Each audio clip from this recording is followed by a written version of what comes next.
जय सेवा जय जोहार संगवारी हो। स्वागत है आप मन के मोर आज के मिनी व्लॉग में। तब बात ऐसे है कि जे दिन मोला कॉलेज नहीं जाना रहे ना वो दिन तो मैं बहुत फुर्सत से खाना बनाता हूँ। और मोला जितना ज्यादा नॉनवेज पसंद है उकर ले कहीं ज्यादा पसंद है भाजी। और एमेर मैं यहाँ चेज भाजी ले एक एक ठन करके नहीं मारत हूँ। घर में रहते तब तो मस्त बगई डोर के खटिया दस आते और चेज भाजी ला मस्त झर्रा झर्रा के नहीं मारते जी।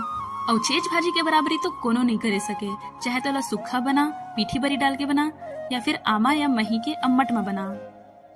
त अम्मट ले सुरता ऐस के काली बाजार ले मैं 4-5 टन आमा लाए रहन जी और मस्त छील के काट के नून मिर्चा डाल के खाए में आए हाय का मजा आ गई।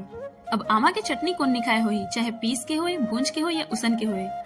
चलो आज मैं आप मन लोग सब्जी बना के दिखाता हूँ। और एकर सब्जी बनाना तो बड़ा आसान है, जैसे आलू के भुंजिया।